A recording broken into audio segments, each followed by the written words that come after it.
The Willow Wren and the Bear by the Brothers Grimm. Once, in summer-time, the bear and the wolf were walking in the forest, and the bear heard a bird singing so beautifully that he said, "Brother Wolf, what bird is it that sings so well?" "That is the king of birds," said the wolf, "before whom we must bow down." In reality, the bird was the willow wren. "If that's the case," said the bear, "I should very much like to see his royal palace. Come, take me hither." "That is not done quite as you seem to think," said the wolf. "You must wait until the queen comes." Soon afterwards the queen arrived with some food in her beak, and the Lord King came too, and they began to feed their young ones. The bear would have liked to go at once, but the wolf held him back by the sleeve and said, "No, you must wait until the Lord and Lady Queen have gone away again." So they took stock of the hole where the nest lay, and trotted away. The bear, however, could not rest until he had seen the royal palace, and when a short time had passed, went to it again. The king and queen had just flown out. So he peeped in and saw 5 or 6 young ones lying there. "Is that the royal palace?" cried the bear. "It is a wretched palace, and you are not king's children. You are disreputable children." When the young wrens heard that, they were frightfully angry, and screamed, "No, that we are not! Our parents are honest people. Bear, you will have to pay for that." The bear and the wolf grew uneasy, and turned back, and went into their holes. The young willow wrens, however, continued to cry and scream, and when their parents again brought food, they said, "We will not so much as touch one fly's leg. No, not if we were dying of hunger, until you have settled whether we are respectable children or not. The bear has been here and has insulted us." Then the old king said, "Be easy, he shall be punished." And he at once flew with the queen to the bear's cave, and called in, "Old growler, why have you insulted my children? You shall suffer for it. We will punish you by a bloody war." Thus war was announced to the bear, and all 4-footed animals were summoned to take part in it: oxen, asses, cows, deer, and every other animal the earth contained.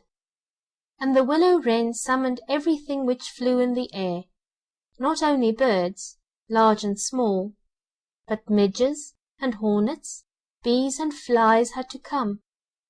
When the time came for the war to begin, the willow wren sent out spies to discover who was the enemy's commander-in-chief. The gnat, who was the most crafty, flew into the forest where the enemy was assembled, and hid herself beneath a leaf of the tree where the password was to be announced.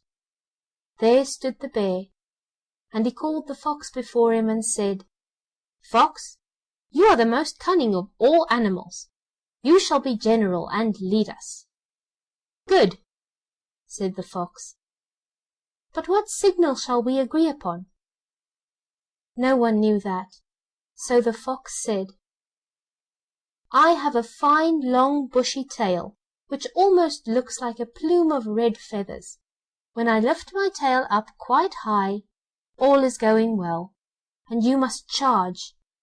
But if I let it hang down, run away as fast as you can." When the gnat had heard that, she flew away again, and revealed everything, down to the minutest detail, to the willow wren. When day broke, and the battle was to begin, all the four-footed animals came running up with such a noise that the earth trembled.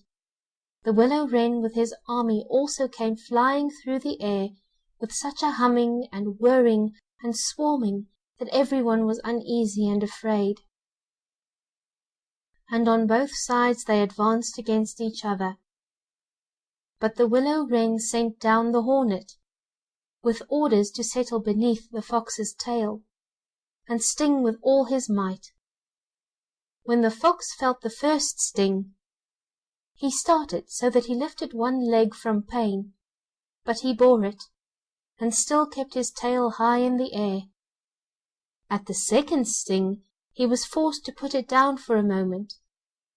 At the third, he could hold out no longer, screamed, and put his tail between his legs. When the animals saw that, they thought all was lost, and began to flee, each into his hole, and the birds had won the battle. Then the king and queen flew home to their children and cried, "Children, rejoice! Eat and drink to your heart's content. We have won the battle." But the young wrens said, "We will not eat yet. The bear must come to the nest and beg for pardon, and say that we are honourable children before we will do that." Then the willow wren flew to the bear's hole and cried, "Growler, you are to come to the nest to my children and beg their pardon, or else every rib of your body shall be broken." So the bear crept hither in the greatest fear, and begged their pardon. And now at last the young wrens were satisfied, and sat down together and ate and drank and made merry till quite late into the night. End of The Willow Wren and the Bear. Fairy Tales by the Brothers Grimm. The Frog Prince. One fine evening a young princess put on her bonnet and clogs, and went out to take a walk by herself in a wood, and when she came to a cool spring of water that rose in the midst of it, she sat herself down to rest a while. Now she had a golden ball in her hand, which was her favourite plaything, and she was always tossing it up into the air, and catching it again as it fell. After a time she threw it up so high that she missed catching it as it fell, and the ball bounded away, and rolled along upon the ground, till at last it fell down into the spring. The princess looked into the spring after her ball, but it was very deep, so deep that she could not see the bottom of it. Then she began to bewail her loss, and said, "Alas! If I could only get my ball again, I would give all my fine clothes and jewels, and everything that I have in the world." Whilst she was speaking, a frog put its head out of the water, and said, "Princess, why do you weep so bitterly?" "Alas!" said she, "what can you do for me, you nasty frog? My golden ball has fallen into the spring." The frog said, "I want not your pearls and jewels and fine clothes, but if you will love me and let me live with you and eat from your golden plate and sleep upon your bed, I will bring you your ball again." "What nonsense!" thought the princess. "The silly frog is talking. He can never even get out of the spring to visit me, though he may be able to get my ball for me, and therefore I will tell him he shall have what he asks." So she said to the frog, "Well, if you will bring me my ball, I will do all you ask." Then the frog put his head down and dived deep under the water, and after a little while he came up again with the ball in his mouth, and threw it on the edge of the spring. As soon as the young princess saw her ball, she ran to pick it up, and she was so overjoyed to have it in her hand again that she never thought of the frog, but ran home with it as fast as she could. The frog called after her, "Stay, princess, and take me with you, as you said." but she did not stop to hear a word. The next day, just as the princess had sat down to dinner, she heard a strange noise. Tap, tap, plash, plash, as if something was coming up the marble staircase, And soon afterwards there was a gentle knock at the door, and a little voice cried out and said, "Open the door, my princess dear, open the door to thy true love here, and mind the words that thou and I said by the fountain cool in the greenwood shade." Then the princess ran to the door and opened it, and there she saw the frog, whom she had quite forgotten. At this sight she was sadly frightened, and shutting the door as fast as she could, came back to her seat. The king, her father, seeing that something had frightened her, asked her what was the matter. "There is a nasty frog," said she, "at the door, that lifted my ball for me out of the spring this morning. I told him that he should live here with me, thinking that he could never get out of the spring. But there he is at the door, and he wants to come in." While she was speaking, the frog knocked again at the door and said, "Open the door, my princess dear, open the door to thy true love here, and mind the words that thou and I said by the fountain cool in the greenwood shade." Then the king said to the young princess, "As you have given your word, you must keep it, so go and let him in." She did so, and the frog hopped into the room, and then straight on, tap, tap, plash, plash, from the bottom of the room to the top, till he came up close to the table where the princess sat. "Pray lift me upon the chair," said he to the princess, "and let me sit next to you." As soon as she had done this, the frog said, "Put your plate nearer to me so that I may eat out of it." This she did, and when he had eaten as much as he could, he said, "Now I am tired. Carry me upstairs and put me into your bed." And the princess, though very unwilling, took him up in her hand and put him upon the pillow of her own bed, where he slept all night long. As soon as it was light, he jumped up, hopped downstairs, and went out of the house. "Now then," thought the princess, "at last he is gone, and I shall be troubled with him no more." But she was mistaken, for when night came again she heard the same tapping at the door, and the frog came once more and said, "Open the door, my princess dear, open the door to thy true love here, and mind the words that thou and I said by the fountain cool in the greenwood shade." And when the princess opened the door, the frog came in and slept upon her pillow as before, till the morning broke. And the third night he did the same. But when the princess awoke on the following morning, she was astonished to see, instead of the frog, a handsome prince, gazing at her with the most beautiful eyes she had ever seen, and standing at the head of her bed. He told her that he had been enchanted by a spiteful fairy, who had changed him into a frog, and that he had been fated so to abide till some princess should take him out of the spring, and let him eat from her plate, and sleep upon her bed for 3 nights. "You," said the prince, "have broken this cruel charm, and now I have nothing to wish for but that you should come with me to my father's kingdom, where I will marry you and love you as long as you live." The young princess, you may be sure, was not long in saying "Yes" to all this, and as they spoke a gay coach drove up, with 8 beautiful horses, decked with plumes of feathers and a golden harness, and behind the coach rode the prince's servant, faithful Heinrich, who had bewailed the misfortunes of his dear master during his enchantment so long and so bitterly that his heart had well nigh burst. They then took leave of the king, and got into the coach with 8 horses, and all set out, full of joy and merriment, for the prince's kingdom, which they reached safely, and there they lived happily a great many years. End of The Frog Prince. Fairy Tales by the Brothers Grimm. Chapter 13. Cat and Mouse in Partnership. A certain cat had made the acquaintance of a mouse, and had said so much to her about the great love and friendship she felt for her, that at length the mouse agreed that they should live and keep house together. "But we must make a provision for winter, or else we shall suffer from hunger," said the cat, "and you, little mouse, cannot venture everywhere, or you will be caught in a trap some day." The good advice was followed, and a pot of fat was bought, but they did not know where to put it. At length, after much consideration, the cat said, "I know no place where it will be better stored up than in the church, for no one dares take anything away from there.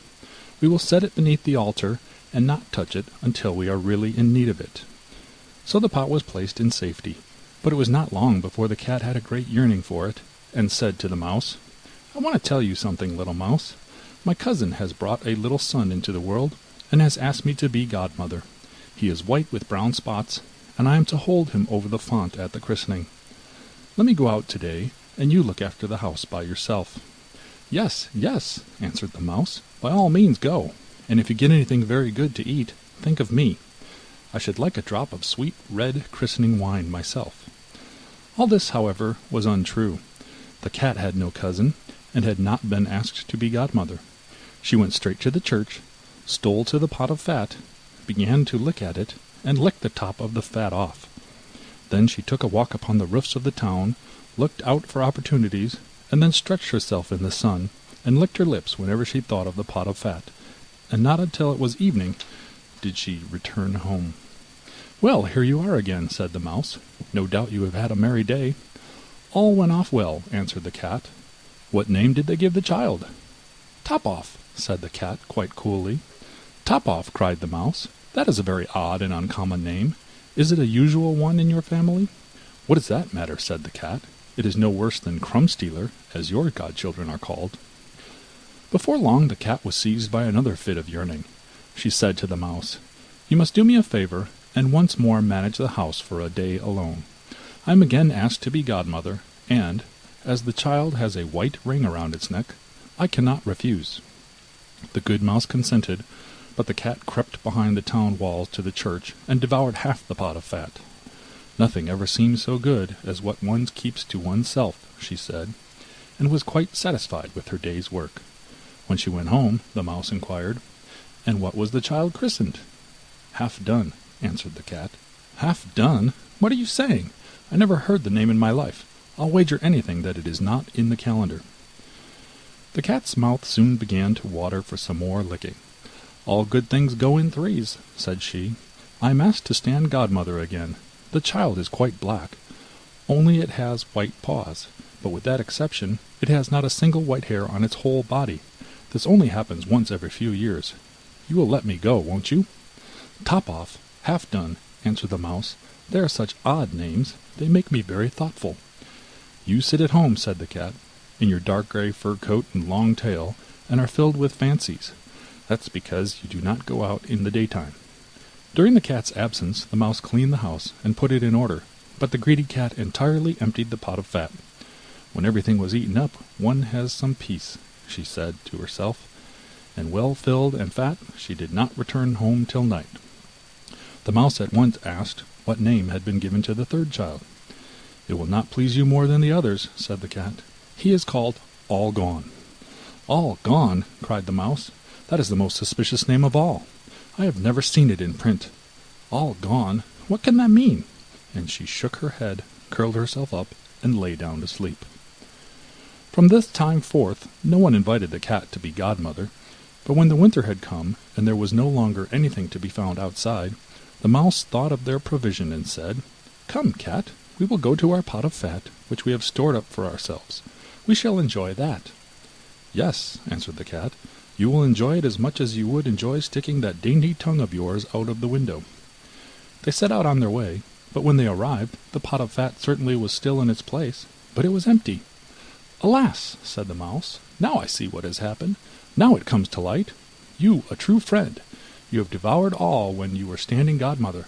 First Top-off, then Half-done, then—" "Will you hold your tongue?" cried the cat. "One more word, and I will eat you too." "All Gone" was already on the poor mouse's lips. Scarcely had she spoken it, before the cat sprang on her, seized her, and swallowed her down.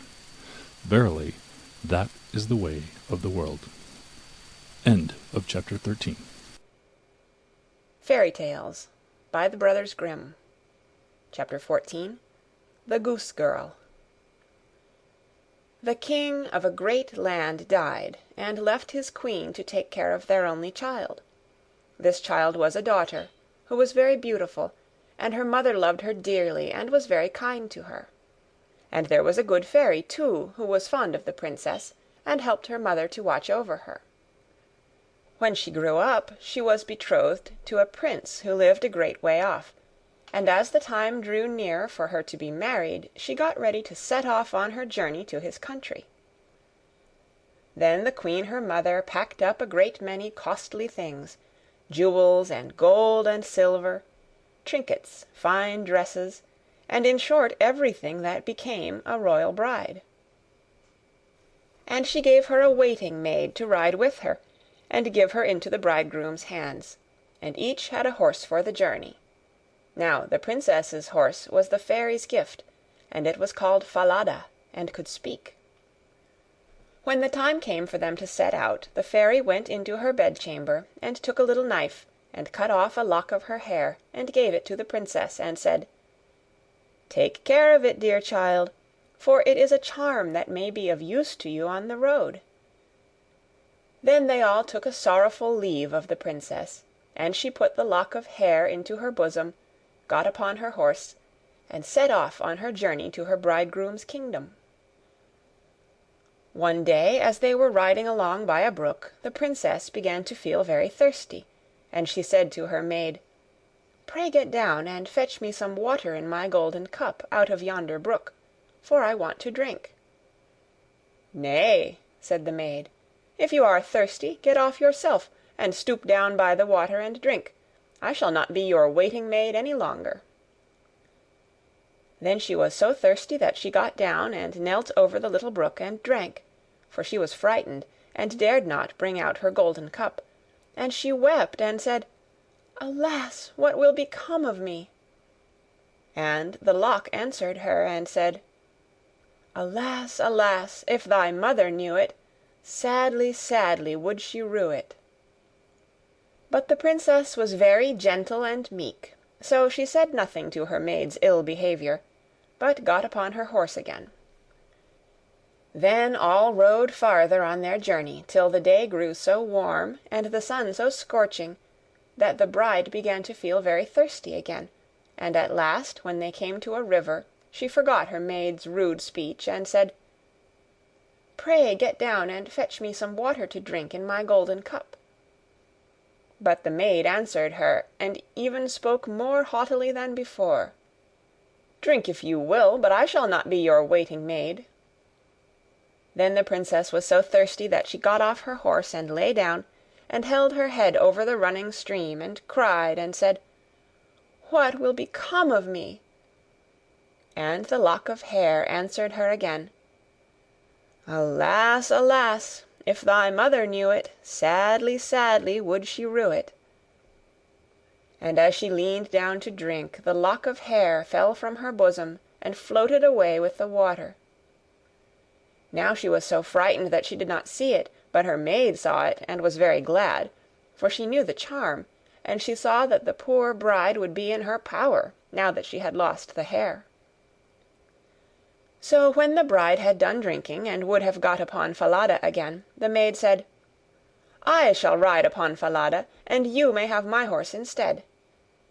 So she was forced to give up her horse, and soon afterwards to take off her royal clothes, and put on her maid's shabby ones. At last, as they drew near the end of their journey, this treacherous servant threatened to kill her mistress if she ever told anyone what had happened. But Falada saw it all, and marked it well. Then the waiting maid got upon Falada, and the real bride rode upon the other horse, and they went on in this way till at last they came to the royal court. There was great joy at their coming, and the prince flew to meet them, and lifted the maid from her horse, thinking she was the one who was to be his wife, and she was led upstairs to the royal chamber. But the true princess was told to stay in the court below. Now the old king happened just then to have nothing else to do, so he amused himself by sitting at his kitchen window, looking at what was going on, and he saw her in the courtyard. As she looked very pretty, and too delicate for a waiting maid, he went up into the royal chamber to ask the bride who it was she had brought with her, that was thus left standing in the court below. "I brought her with me for the sake of her company on the road," said she. "Pray give the girl some work to do, that she may not be idle." The old king could not for some time think of any work for her to do, but at last he said, I have a lad who takes care of my geese. She may go and help him." Now the name of this lad, that the real bride was to help in watching the king's geese, was Curdken. But the false bride said to the prince, "Dear husband, pray do me one piece of kindness." "That I will," said the prince. "Then tell one of your slaughterers to cut off the head of the horse I rode upon, for it was very unruly and plagued me sadly on the road." But the truth was, she was very much afraid lest Falada should some day or other speak and tell all she had done to the princess. She carried her point, and the faithful Falada was killed, but when the true princess heard of it she wept, and begged the man to nail up Falada's head against a large dark gate of the city, through which she had to pass every morning and evening, that there she might still see him sometimes. Then the slaughterer said he would do as she wished, and cut off the head, and nailed it up under the dark gate. Early the next morning, as she and Curdken went out through the gate, she said sorrowfully, "Falada, Falada, there thou hangest." And the head answered, "Bride, bride, there thou gangest. Alas, alas, if thy mother knew it, sadly, sadly would she rue it." Then they went out of the city and drove the geese on, and when she came to the meadow she sat down upon a bank there, and let down her waving locks of hair, which were all of pure silver, and when Curdken saw it glitter in the sun he ran up and would have pulled some of the locks out, but she cried, "Blow, breezes, blow, let Curdken's hat go. Blow, breezes, blow, let him after it go. O'er hills, dales, and rocks, away be it whirled, till the silvery locks are all combed and curled." Then there came a wind so strong that it blew off Curdken's hat, and away it flew over the hills, and he was forced to turn and run after it, till, by the time he came back, she had done combing and curling her hair, and had put it up again safe. Then he was very angry and sulky, and would not speak to her at all, but they watched the geese until it grew dark in the evening, and then drove them homewards. The next morning, as they were going through the dark gate, the poor girl looked up at Falada's head and cried, "Falada, Falada, there thou hangest." And the head answered, "Bride, bride, there thou gangest. Alas, alas, if thy mother knew it, sadly, sadly would she rue it." Then she drove on the geese, and sat down in the meadow and began to comb out her hair as before, and Curdken ran up to her and wanted to take hold of it, but she cried out quickly, "Blow, breezes, blow, let Curdken's hat go. Blow, breezes, blow, let him after it go. O'er hills, dales, and rocks, away be it whirled, till the silvery locks are all combed and curled." Then the wind came and blew away his hat, and off it flew a great way, over the hills and far away, so that he had to run after it, and when he came back she had bound up her hair again, and all was safe. So they watched the geese till it grew dark. In the evening, after they came home, Curdken went to the old king and said, "I cannot have that strange girl to help me to keep the geese any longer." "Why?" said the king. "Because, instead of doing any good, she does nothing but tease me all day long." Then the king made him tell what had happened, and Curdken said, "When we go in the morning through the dark gate with our flock of geese, she cries and talks with the head of a horse that hangs upon the wall, and says, 'Falada, Falada, there thou hangest.' And the head answers, 'Bride, bride, there thou gangest. Alas, alas, if thy mother knew it, sadly, sadly would she rue it.'" And Curdken went on telling the king what had happened upon the meadow where the geese fed, how his hat was blown away, and how he was forced to run after it, and to leave his flock of geese to themselves. But the old king told the boy to go out again the next day, and when morning came, he placed himself behind the dark gate, and heard how she spoke to Falada, and how Falada answered. Then he went into the field, and hid himself in a bush by the meadow's side, and he soon saw with his own eyes how they drove the flock of geese, and how, after a little time, she let down her hair that glittered in the sun. And then he heard her say, "Blow, breezes, blow, let Curdken's hat go. Blow, breezes, blow, let him after it go. O'er hills, dales, and rocks, away be it whirled, till the silvery locks are all combed and curled." And soon came a gale of wind, and carried away Curdken's hat, and away went Curdken after it, while the girl went on combing and curling her hair. All this the old king saw, so he went home without being seen, and when the little goose girl came back in the evening, he called her aside, and asked her why she did so. But she burst into tears, and said, "That I must not tell you or any man, or I shall lose my life." But the old king begged so hard that she had no peace till she had told him all the tale, from beginning to end, word for word. And it was very lucky for her that she did so, for when she had done, the king ordered royal clothes to be put upon her, and gazed on her with wonder, she was so beautiful. Then he called his son and told him that he had only a false bride, for that she was merely a waiting maid, while the true bride stood by. And the young king rejoiced when he saw her beauty, and heard how meek and patient she had been, and without saying anything to the false bride, the king ordered a great feast to be got ready for all his court. The bridegroom sat at the top, with the false princess on one side, and the true one on the other, but nobody knew her again, for her beauty was quite dazzling to their eyes, and she did not seem at all like the little goose girl, now that she had her brilliant dress on. When they had eaten and drank, and were very merry, the old king said he would tell them a tale.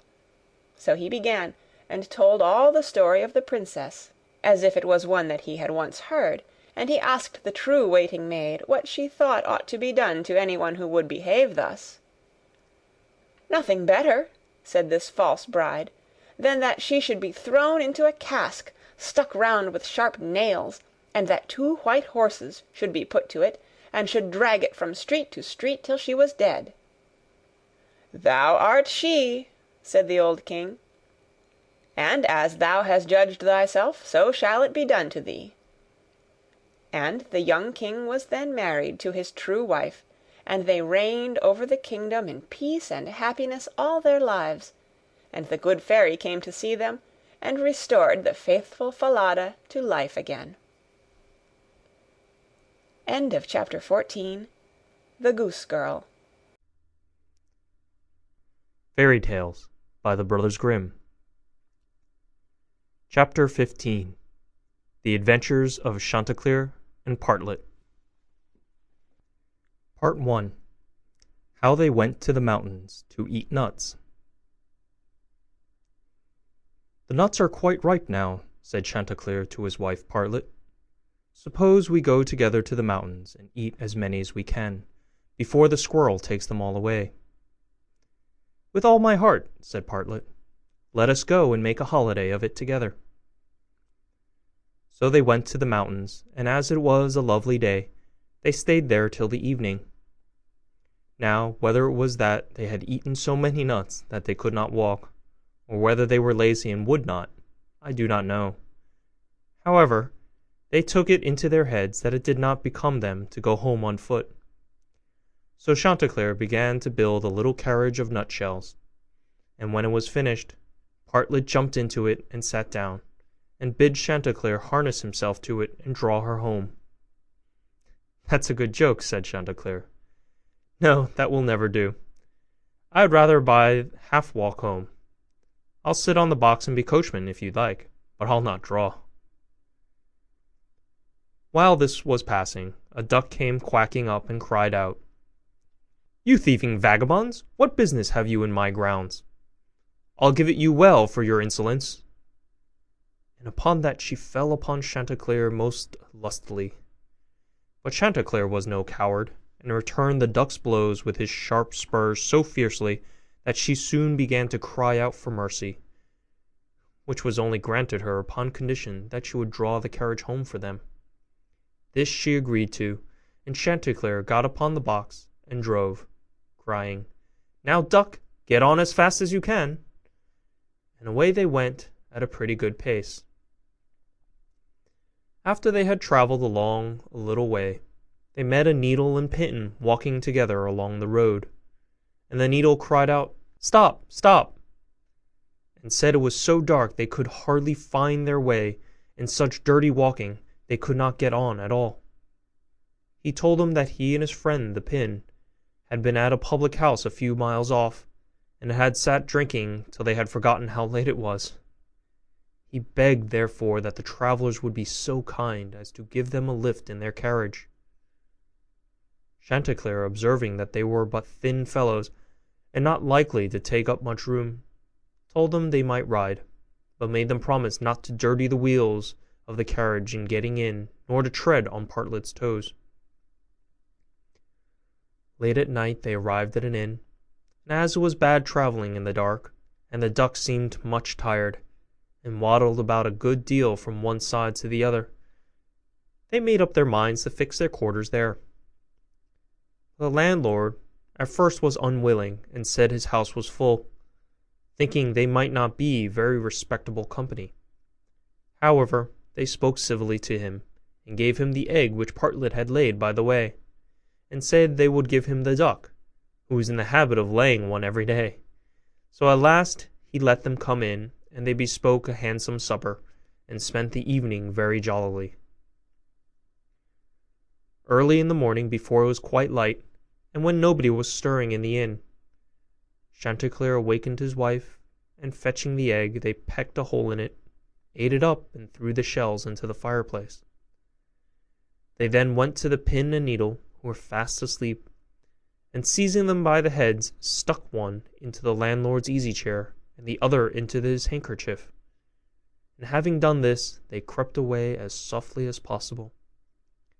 However, the duck, who slept in the open air in the yard, heard them coming, and jumping into the brook which ran close by the inn, soon swam out of their reach. An hour or two afterwards the landlord got up and took his handkerchief to wipe his face, but the pin ran into him and pricked him. Then he walked in the kitchen to light his pipe at the fire, but when he stirred it up the eggshells flew into his eyes and almost blinded him. "Bless me," said he, "all the world seems to have a design against my head this morning," and so saying he threw himself sulkily into his easy-chair. But oh dear! The needle ran into him, and this time the pain was not in his head. He now flew into a very great passion, and suspecting the company who had come in the night before, he went to look after them, but they were all off. So he swore that he never again would take in such a troop of vagabonds, who ate a great deal, paid no reckoning, and gave him nothing for his trouble but their apish tricks. End of part 1.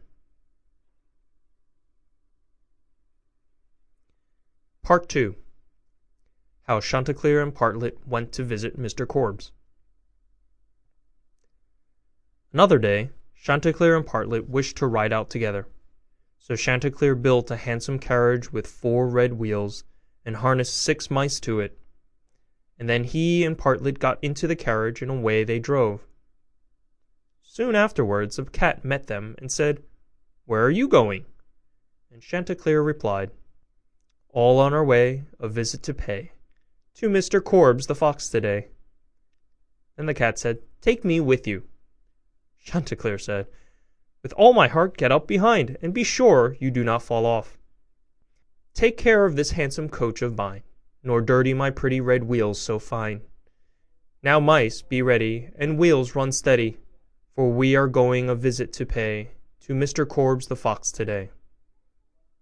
Soon after came up a millstone, an egg, a duck, and a pin, and Chanticleer gave them all leave to get into the carriage and go with them. When they arrived at Mr. Korbes' house, he was not at home, so the mice drew the carriage into the coach-house. Chanticleer and Partlet flew upon a beam. The cat sat down in the fireplace. The duck got into the washing cistern. The pin stuck himself into the bed-pillow, and the millstone laid himself over the house door, and the egg rolled himself up in the towel. When Mr. Korbes came home, He went to the fireplace to make a fire, but the cat threw all the ashes in his eyes. So he ran to the kitchen to wash himself, but there the duck splashed all the water in his face. And when he tried to wipe himself, the egg broke to pieces in the towel all over his face and eyes. Then he was very angry and went without his supper to bed, but when he laid his head on the pillow, the pin ran into his cheek. At this he became quite furious, and jumping up, would have run out of the house, but when he came to the door, the millstone fell down on his head and killed him on the spot. End of Part 2. Part 3. How Partlet died and was buried, and how Chanticleer died of grief.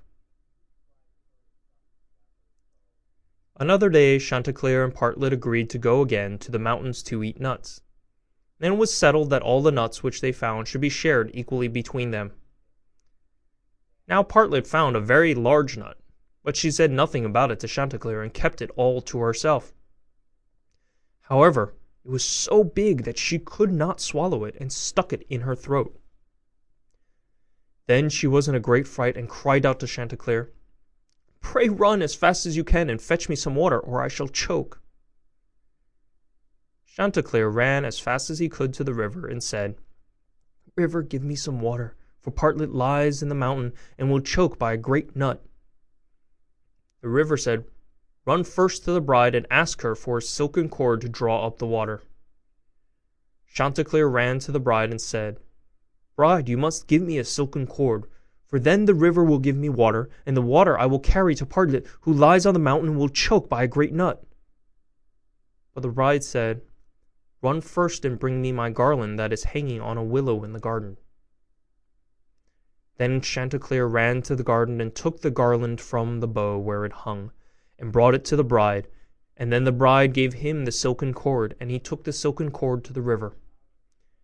And the river gave him water, and he carried the water to Partlet. But in the meantime she was choked by the great nut, and lay quite dead and never moved any more. Then Chanticleer was very sorry and cried bitterly, and all the beasts came and wept with him over poor Partlet. And 6 mice built a little hearse to carry her to her grave, and when it was ready they harnessed themselves before it, and Chanticleer drove them. On the way they met the fox. "Where are you going, Chanticleer?" said he. "To bury my Partlet," said the other. "May I go with you?" said the fox. "Yes, but you must get up behind, or my horse will not be able to draw you." Then the fox got up behind, and presently the wolf, the bear, the goat, and all the beasts of the wood came and climbed upon the hearse. So on they went till they came to a rapid stream. "How shall we get over?" said Chanticleer. Then said a straw, "I will lay myself across, and you may pass over upon me." But as the mice were going over, the straw slipped away and fell into the water, and the 6 mice all fell in and were drowned. What was to be done? Then a large log of wood came and said, "I am big enough. I will lay myself across the stream, and you shall pass over upon me." So he laid himself down, but they managed so clumsily that the log of wood fell in and was carried away by the stream. Then a stone, who saw what had happened, came up and kindly offered to help poor Chanticleer by laying himself across the stream. And this time he got safely to the other side with the hearse, and managed to get Partlet out of it. The fox and the other mourners, who were sitting behind, were too heavy, and fell back into the water, and were all carried away by the stream and drowned. Then Chanticleer was left alone with his dead Partlet, and having dug a grave for her, he laid her in it, and made a little hillock over her. Then he sat down by the grave and wept and mourned, till at last he died too, and so all were dead. End of chapter 15. Grimm's Fairy Tales by the Brothers Grimm. Chapter 16. Rapunzel. There were once a man and a woman who had long in vain wished for a child. At length the woman hoped that God was about to grant her desire. These people had a little window at the back of their house from which a splendid garden could be seen, which was full of the most beautiful flowers and herbs. It was, however, surrounded by a high wall, and no one dared to go into it because it belonged to an enchantress, who had great power and was dreaded by all the world. One day the woman was standing by this window and looking down into the garden, when she saw a bed which was planted with the most beautiful rampion, and it looked so fresh and green that she longed for it. She quite pined away, and began to look pale and miserable. Then her husband was alarmed and asked, "What ails you, dear wife?" "Ah," she replied, "if I can't eat some of the rampion, which is in the garden behind our house, I shall die." The man, who loved her, thought, "Sooner than let your wife die, bring her some of the rampion yourself, let it cost what it will." At twilight he clambered down over the wall into the garden of the enchantress, hastily clutched a handful of rampion, and took it to his wife. She at once made herself a salad of it, and ate it greedily.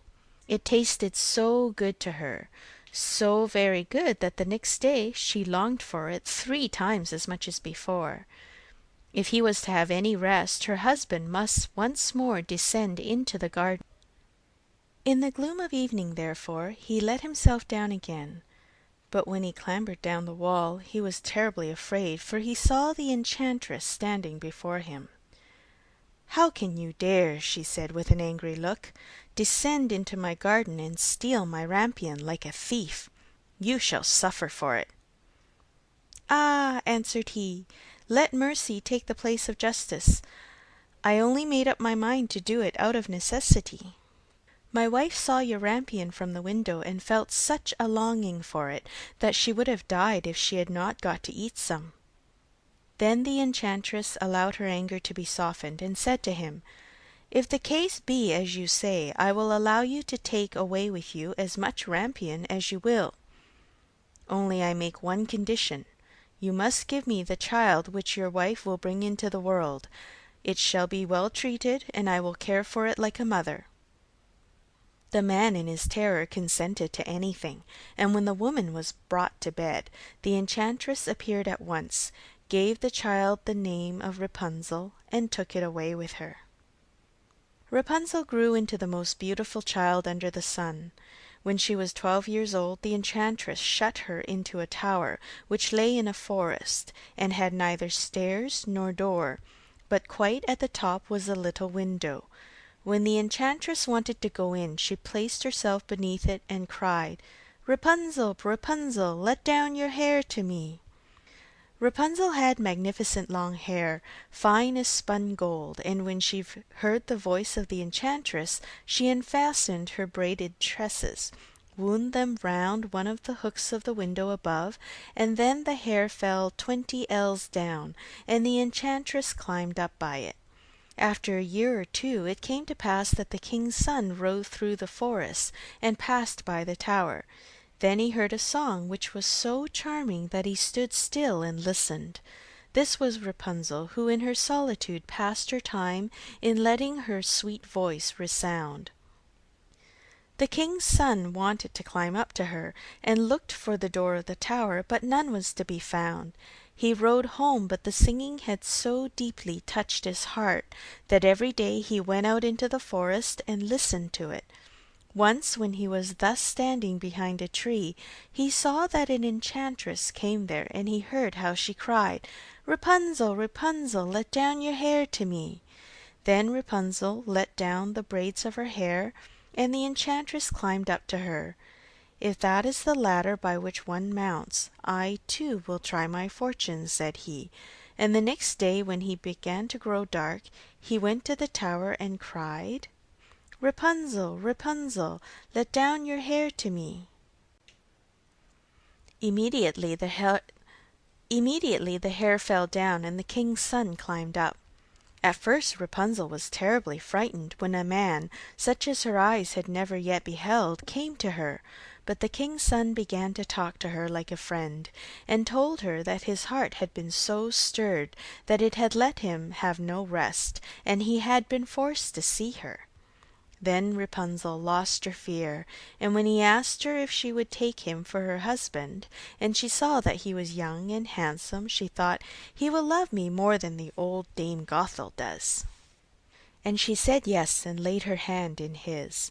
She said, "I will willingly go away with you, but I do not know how to get down.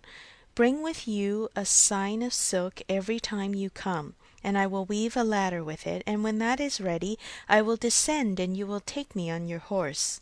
They agreed that until that time he should come to her every evening, for the old woman came by day.